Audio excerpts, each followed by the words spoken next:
E o que eu tenho a te dizer é: não deixe a ansiedade tomar conta de você não, da sua vida. Se proteja, peça ajuda se precisar, se trate, se cuide, se respeite e busque alternativas para estabilizar seu coração e sua mente. Não se abata pelos problemas que surgem. Foque em buscar soluções e viver com esperança. Mude o olhar, perceba quantas coisas boas te cercam, pessoas. Se direcione para os seus objetivos, seu sonho, são eles que te movem sempre para frente. Evite o desânimo e não permita que a ansiedade te domine. Viva o agora, o momento presente. Aproveite cada segundo que a vida lhe oferece.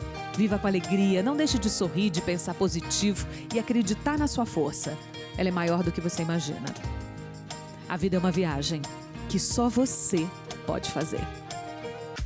Pois é, gente, hoje nós vamos falar de ansiedade. Você sabe que outro dia eu estava até conversando com meu pai e ele disse: olha, tô com uma ansiedade, não consigo dormir direito à noite. Amigas dizendo isso, né, jovens. Eu falei: meu Deus, olha que tema bacana pra gente levar pro programa, principalmente pós-pandemia. Muitas pessoas estão com algumas questões sobre a saúde mental. E aí é importante a gente entender se essa crise de ansiedade é uma doença, é normal, até onde é normal, se isso pode virar pânico, burnout, depressão, negativismo.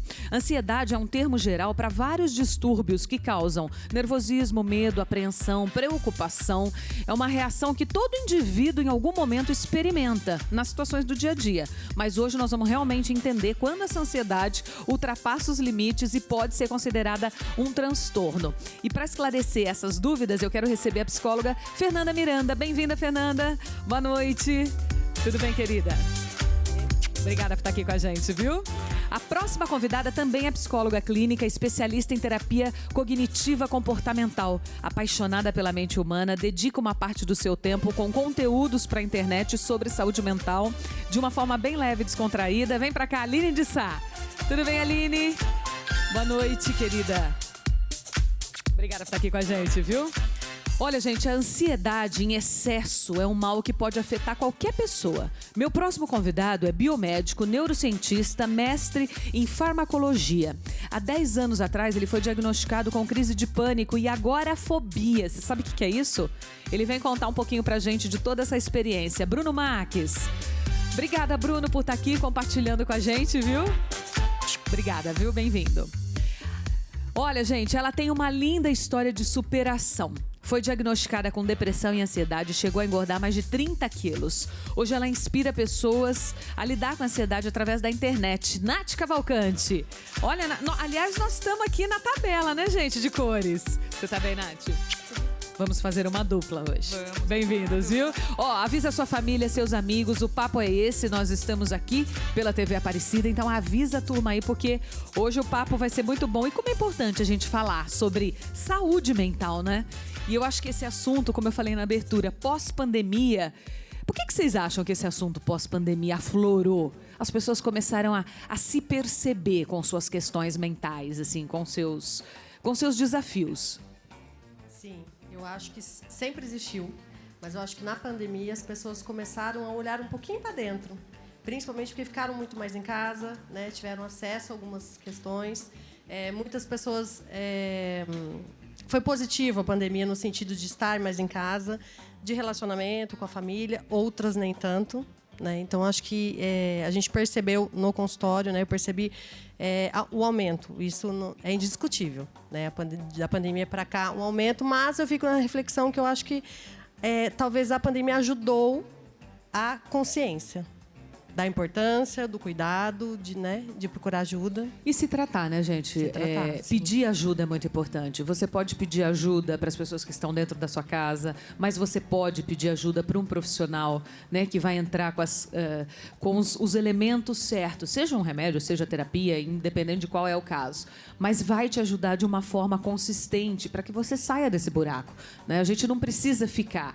Você não é depressivo, você está depressivo, você não é doente mental. Às vezes você está em um momento, e a gente tem aqui um caso da Nath, que é um caso de superação, porque hoje você está curada, Nath. Boa noite a todos. Sim, eu estou curada. Fiz um tratamento por 7 anos contra a depressão e a ansiedade. Venci. Então, é possível, sim, vencer. E estou aqui para poder compartilhar um pouquinho com vocês. Você tomou remédio durante 7 anos? Tomei medicações por 7 anos. Esse suporte medicamentoso ele foi muito importante para mim. Nenhum momento eu parei por conta própria, porque muitas vezes isso acontece.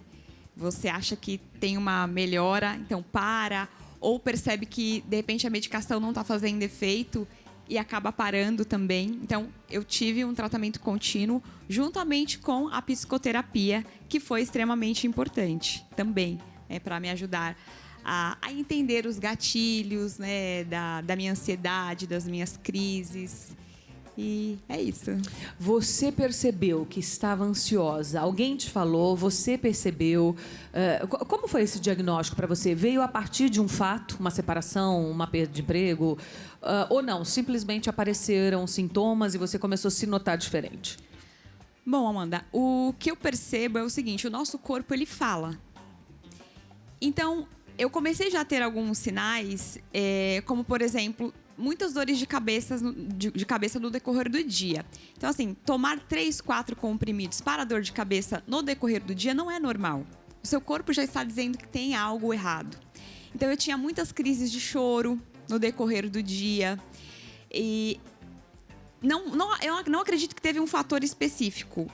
Existiam várias questões na minha vida que eu não sabia gerir, que eu aprendi a gerir através da psicoterapia. E o ambiente de trabalho onde eu estava naquele momento gerou um estopim, que eu estava sob forte pressão no trabalho, alguns abusos emocionais. O ambiente corporativo nem sempre é aconchegante, não consegue muito compreender as suas limitações. Então, eu tive o estopim no ambiente de trabalho. Então, eu comecei a ter crises de pânico. Então, meu corpo já estava falando, você não está bem. Muitas dores de cabeça, crises de choro. E isso mais ou menos assim por 1 ano. E eu sempre achando que eu estava cansada, que se eu fosse tirar férias, ia ficar tudo bem. E as férias vieram e não ficou tudo bem. Não tinha energia para nada, só queria ficar deitada. Final de semana eu queria dormir o dia inteiro. Então, e esse não é o meu perfil. Eu sou uma pessoa muito enérgica. E parecia que a minha luz começou a apagar. E mesmo eu percebendo aquilo, eu tentava lutar, achando que poderia ser, sei lá, simplesmente um cansaço, um estresse de trabalho. E comecei a ter crise de pânico, fui para o hospital algumas vezes, aí aquela questão, faz todos os exames, não tem nada. E isso gera uma angústia para quem passa por isso, né? E aí eu comecei a fazer o tratamento na psiquiatria, tomar a medicação. Demorei um pouco para fazer psicoterapia, para procurar psicoterapia, porque você se abrir às vezes é difícil. Então, quando eu comecei a fazer a psicoterapia, que eu comecei a entender os gatilhos, a entender as minhas dores, os meus traumas e a gerir esses sentimentos. A ansiedade, ela muitas vezes é mascarada por outras coisas, né? Então, tem sintomas muito comuns que são, né, a maioria das pessoas acabam sabendo, né? Que é o pensamento acelerado, a preocupação excessiva com muitas coisas, o batimento cardíaco acelerado. Mas também tem outros sintomas, como, por exemplo, uma falta de equilíbrio, às vezes, uma sensação de desmaio, né? Uma tontura. São sintomas que podem estar dando sinais, como a Nath comentou, de uma possível ansiedade. Além disso, tem outras coisas que podem estar evidenciando uma ansiedade que muitas vezes a gente não sabe. Então, por exemplo, uma pessoa que tem compulsão por comida, né? O comer compulsivo, ele pode estar relacionado a uma ansiedade. Né? Às vezes, a dificuldade em perder peso ou ganhar até mesmo, sim, pode estar ligada a uma prática alimentar disfuncional. Que, na verdade, foi seu caso, né, Nath? Você engordou 30 quilos, né? Sim, engordei. Mas, na verdade, foram mais de 30 quilos que eu engordei. A comida, para mim, era como se fosse um abraço. Eu precisava, de alguma forma, preencher o vazio que eu estava sentindo. Então, era através da comida, né? Comia um abracinho ali. Um acolhimento, sentia, né? Exatamente, me sentia acolhida, me sentia muito feliz quando eu comia. E isso, óbvio, que trouxe diversas consequências, né, para a minha saúde física. A saúde mental já estava abalada, então quando você está acima do peso, você acaba ficando com a autoestima muito baixa. Então, eu não queria sair de casa. Vixe, é uma bola de neve, né? Você não quer sair de casa. Então, as pessoas que estão ao seu redor, nem todas conseguem compreender aquilo que você está passando. Então, família, amigos. Então, acha que você está ganhando peso porque você não está se cuidando. E, na verdade, não é isso. Então, o acolhimento que eu tinha era através da comida. Vou pedir licença para vocês, eu vou dar um recadinho. Na volta o Bruno vai contar também, né, da história dele, da experiência que ele viveu. E Bruno, conta um pouquinho para a gente da sua experiência, né? A Nath está aqui dizendo que teve há 7 anos atrás, hoje está curada, né? Contou que ela engordou mais de 30 quilos, que essa ansiedade trouxe a compulsão alimentar, né? Muita gente não identifica isso. Para você, quando é que você descobriu que você tinha ansiedade? Bem, primeiramente, boa noite. É muito bom estar aqui falando sobre esse assunto tão importante para a população brasileira. Bem, como todo mundo aqui estava falando, a gente começa a perceber aos poucos, né? Assim como a Nath falou, eu comecei a ir no médico, então eu comecei a ter a ideia de que eu teria algum tipo de problema cardíaco ou algum problema gástrico, porque eu sentia muita dor no estômago, eu sentia que eu ia ter algum tipo de infarto ou alguma coisa assim. Então a gente geralmente vai para esses médicos, faz uma bateria de exames e aí eles apontam que não tem nada fisiologicamente errado com você, e aí eles vão falar, olha, provavelmente é ansiedade.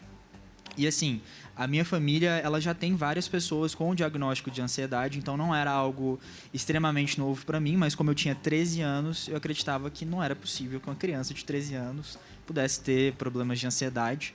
Mas, de qualquer forma, eu não tive relutância para ir no psiquiatra. E aí, com a psiquiatra, eu consegui entender o que estava acontecendo. E foi claramente, assim, o transtorno de pânico. Então, eu tinha crises de ansiedade aguda e que depois foi diagnosticado com a agorafobia. O que é agorafobia? Eu não tinha nunca ouvido essa palavra. É um nome interessante. Ágora vem do grego aquele local onde os gregos se reuniam publicamente para conversar. Então, a agorafobia, ela significa o medo de locais públicos. É uma comorbidade muito comum dos transtornos de ansiedade, onde a pessoa ela tem crise de ansiedade por enfrentar locais específicos, que em geral são locais públicos, multidões, ou locais onde ela sinta que ela não vai ter o socorro necessário. Eu tinha isso tudo. Então, para mim, ir para um restaurante era uma tortura. Porque eu estava num local cheio de pessoas, onde eu achava que se eu passasse mal, ninguém iria me ajudar, e eu não sentia que eu podia sair correndo de lá. Apesar de eu querer sair correndo de lá. E aí, assim, shows, eu acho que eu consegui um show na minha vida, porque para mim, pensar que eu teria que enfrentar uma fila gigante e estar no meio de tantas pessoas sempre foi muito complicado.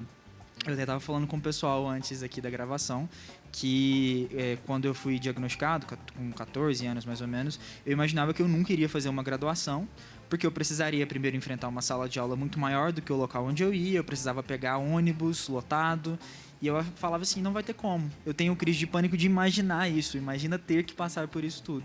Mas com o tratamento, tanto o tratamento farmacológico quanto a psicoterapia, eu consegui primeiramente entender o que estava acontecendo e depois criar ferramentas para lidar. Porque eu acredito que o ponto mais importante quando a gente está falando sobre esses transtornos de ansiedade é entender que não há nada de não natural acontecendo no seu corpo. São alterações que acontecem no seu cérebro, mas que são passíveis de serem mudadas. E quando você entende que você consegue ter controle sobre o sintoma, melhora muito as coisas. Porque o transtorno de pânico está muito relacionado com o medo de ter uma crise de ansiedade. Mas quando você sabe que você consegue lidar com a crise de ansiedade, o medo diminui. Porque você sabe que não vai ser catastrófico. Você vai conseguir passar. Eu sei respirar, sei fazer as coisas e eu melhoro. Tem quantos... Me perdoe, você vai ter que revelar a sua idade para a televisão.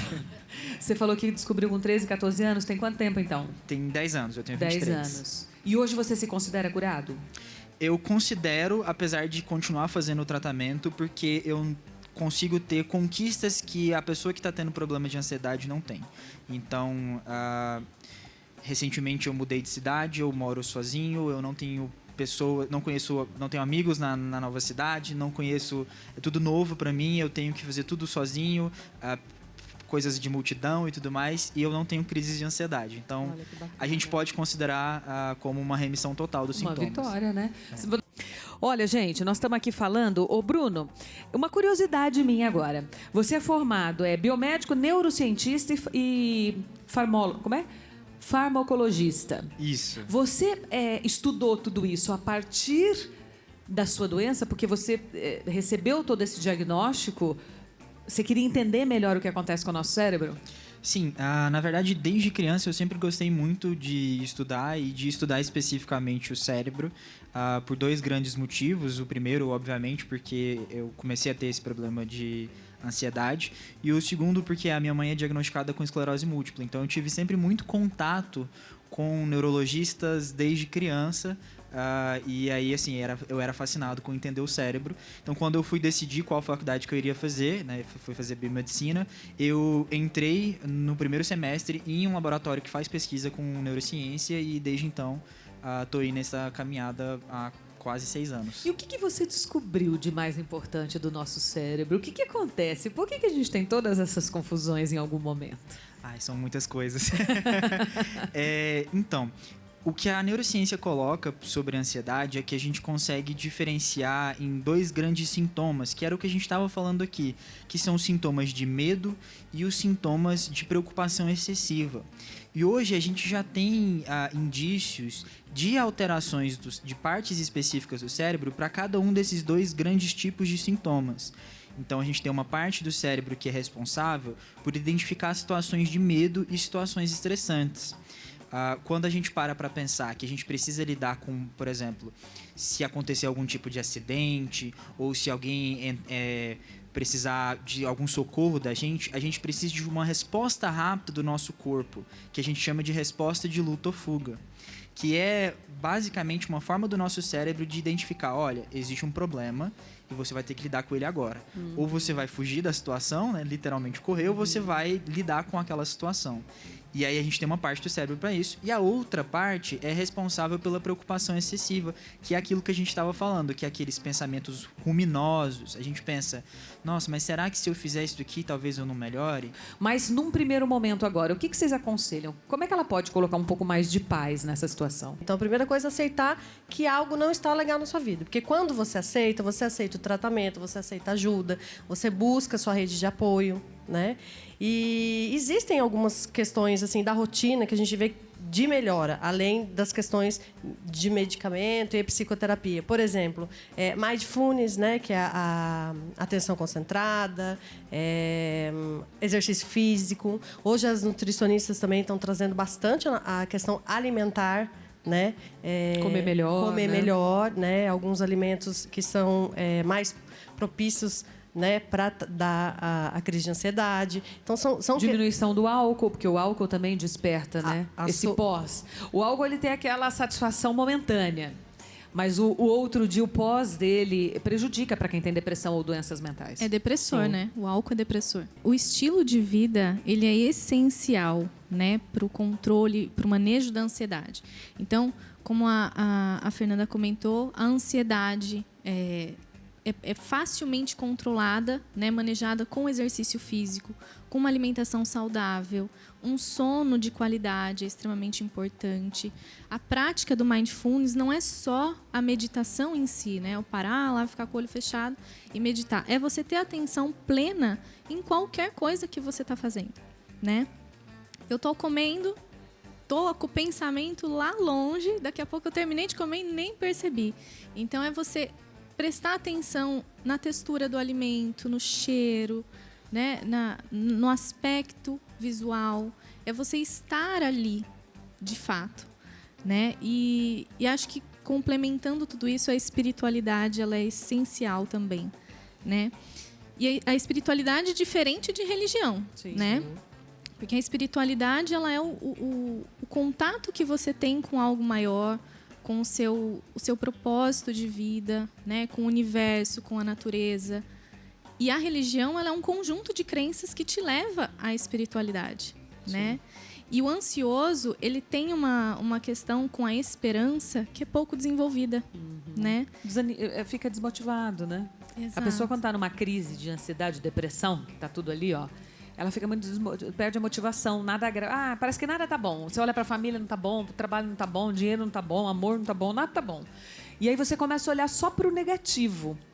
E isso é mais uma característica. Então, e a gente tem tantas coisas boas, foi até o que eu falei no pensamento no início do programa. A gente tem tantas pessoas boas que nos cercam, tantas coisas boas que acontecem. O meu livro foi escrito muito baseado nisso também. Puxa, você é obrigado a falar 3 razões que fizeram o seu dia valer a pena. Por pior que ele tenha sido. Aí você começa a pensar, nossa, o papo no elevador com aquele rapaz, com aquele senhor, aquela criança. Você começa a lembrar de coisas pequenas que te enchem de alegria. Isso é muito importante. Um ponto interessante para adicionar sobre essa questão é que, na verdade, a gente vê que existem alterações no cérebro das pessoas que têm ansiedade, que é realmente um viés, ou seja, ela tem uma tendência a ter pensamentos catastróficos e a realmente ver as coisas de forma mais negativa. A gente faz testes em humanos, assim, então você coloca eles para poder fazer testes psicológicos específicos e você vê que a pessoa que tem ansiedade, ela já tem um traço de personalidade que tende a ter esses pensamentos mais negativos. Ainda que aquele estímulo seja ambivalente, pode ser um estímulo positivo ou negativo, ela tende a ter essa visão mais negativa. E eu acredito que é muito importante também a gente falar, quando a gente estava falando sobre respiração, que eu lembro que a minha psicóloga sempre falava que, assim, a crise de ansiedade, qualquer pessoa pode chegar a experimentar. Não significa que ela vai ter um transtorno. Mas se eu causar em você um problema de respiração, se a gente respirar errado dentro do ambulatório, dentro do consultório, você vai ter uma crise de ansiedade. Então, às vezes, é muito importante a gente ter conhecimento sobre os sintomas físicos para que a gente tenha essa ferramenta da respiração diafragmática para lidar com a crise no momento. Ó, a Aline vai fazer uma autoavaliação com a gente, Aline? Isso. Vamos lá. Então, você aí de casa, pega também um papel e uma caneta rapidinho. Você vai fazer uma pergunta e a gente vai responder, é isso? Como é? Isso. Eu vou listar alguns sintomas, são 10 sintomas no total. E aí vocês vão classificar de 0 a 3 quão intenso é esse sintoma.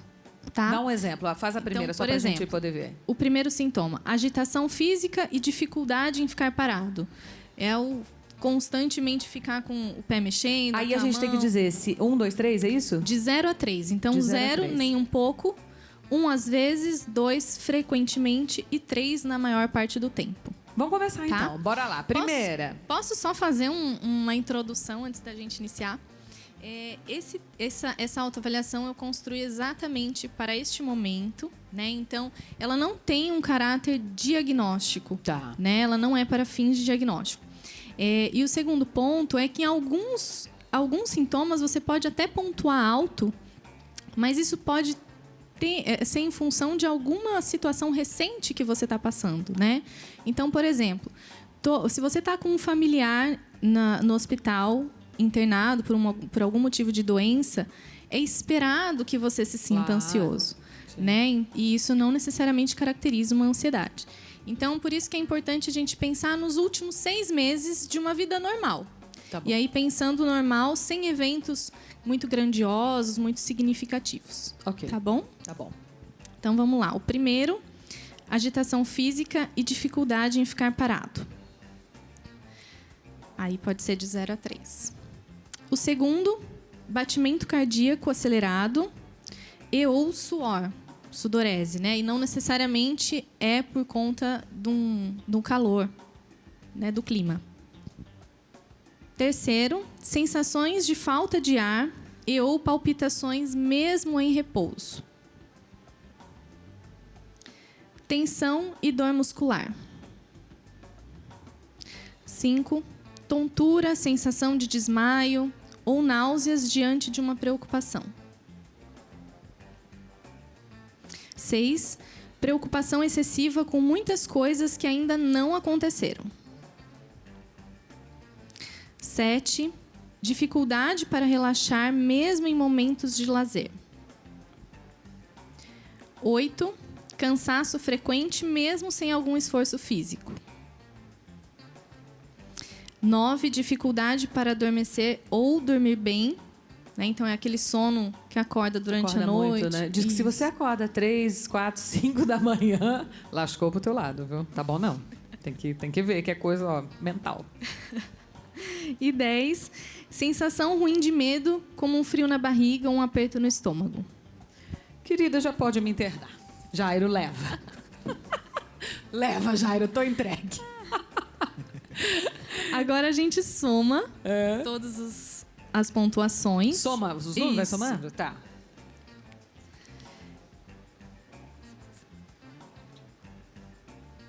Já somei o meu, vocês já Somou? somaram? Sim.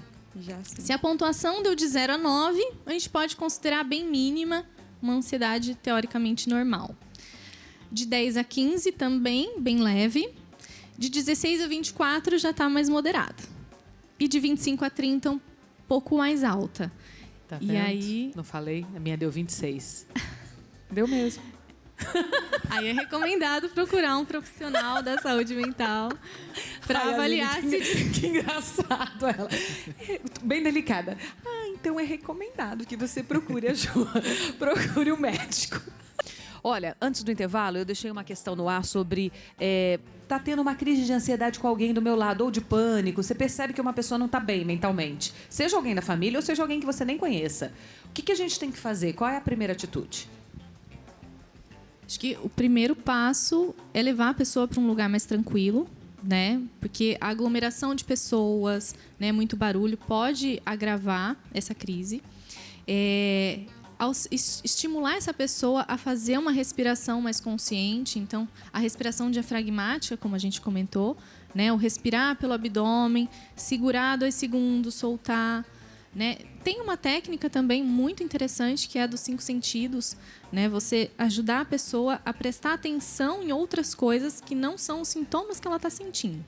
Então, pedir para que ela descreva 5 coisas que ela consegue ver, 4 coisas que ela consegue ouvir. Então, eu consigo ouvir o barulho do ar-condicionado, o barulho de uma música. 3 coisas que ela consegue tocar. Então, eu consigo tocar onde eu estou sentado, consigo tocar no chão. 2 coisas que ela consegue sentir o cheiro. Então, pode ser o cheiro de um perfume, pode ser o cheiro do ambiente.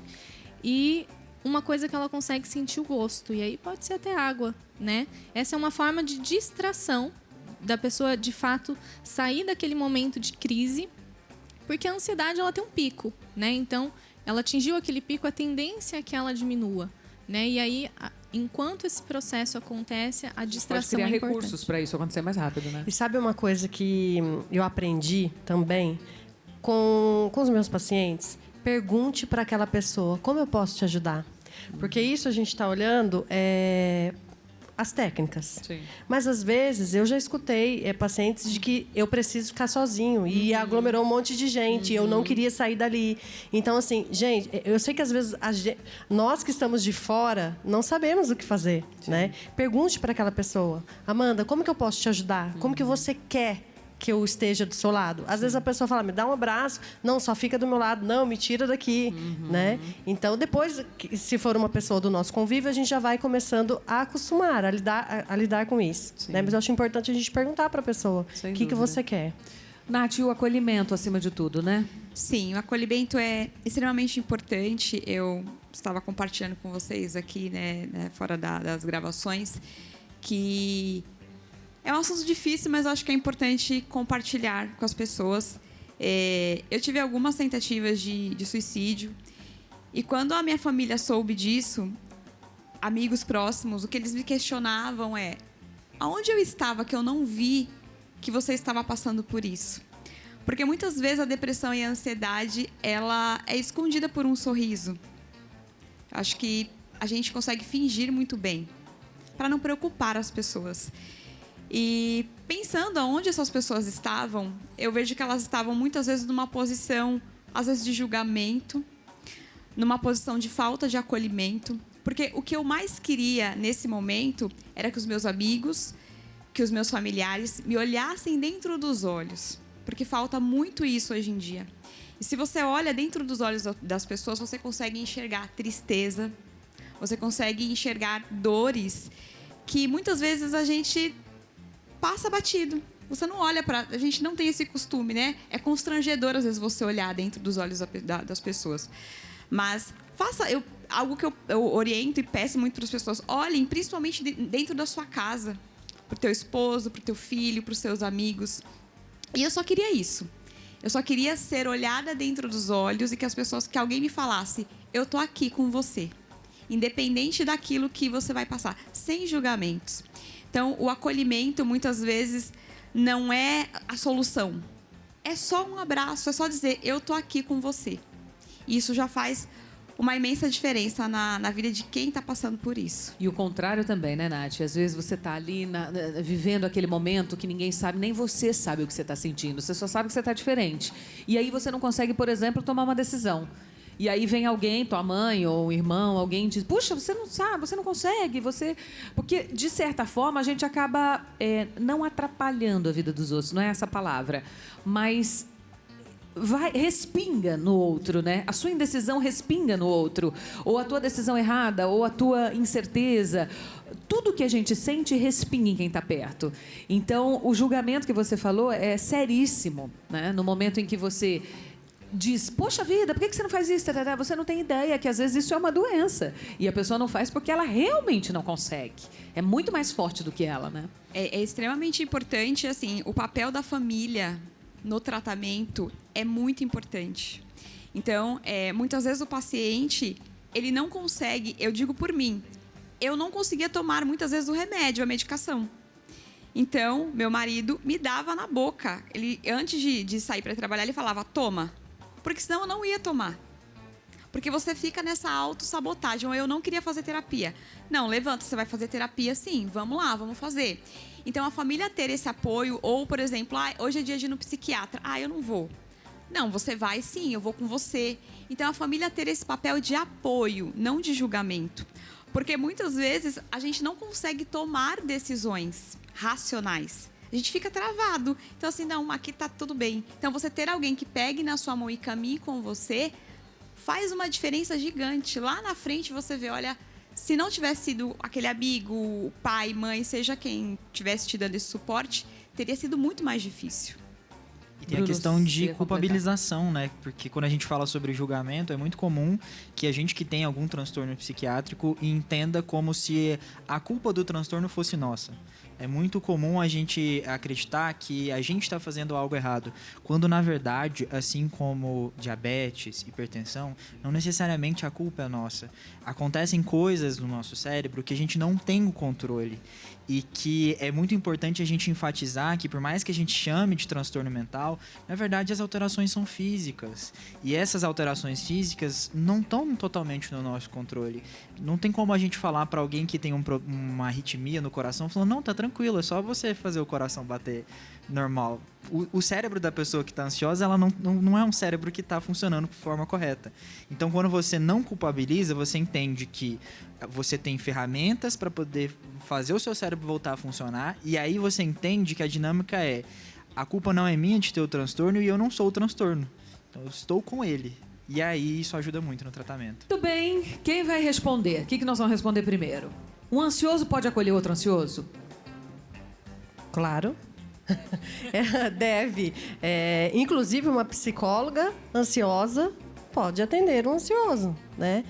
As pessoas brincam que psicólogo não tem nada. Gente, tem, viu? Nós somos humanos, graças a Deus. Então, sim, eu acho que o aprendizado que a gente tem em lidar com isso nos dá ferramentas. Não piora, até melhora. Melhora, nos dá ferramentas, entendeu? Então, acho que sim, com certeza. Vocês acham que, independente do tratamento, nós vamos falar um pouco do tratamento agora, do remédio, né, que em muitos casos é necessário, a terapia tem que ser feita? A psicoterapia?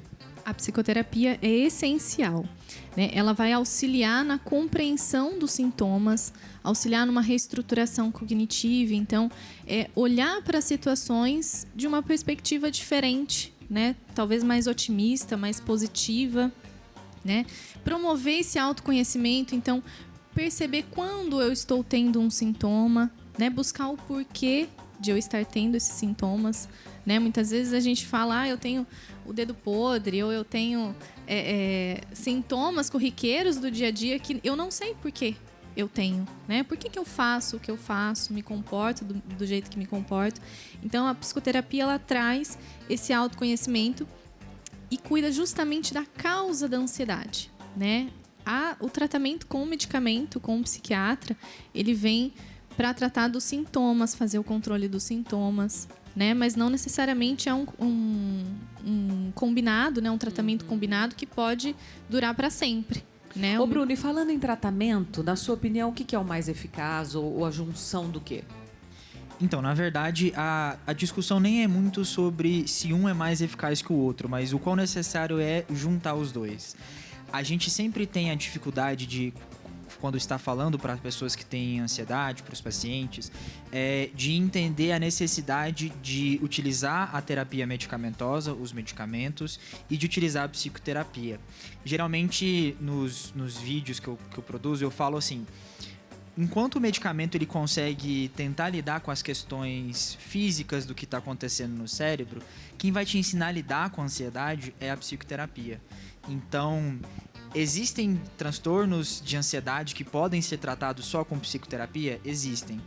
Mas o auxílio dos dois, ou seja, os medicamentos junto com a psicoterapia, são fundamental para a qualidade de vida e a remissão dos sintomas, para a pessoa basicamente estar curada, para a pessoa não sentir mais nenhum sintoma Você de toma ansiedade. medicação ainda? Isso, tomo. Toma. Aí vai mudando a medicação, a dosagem, conforme as pessoas vão melhorando, é isso? Depende.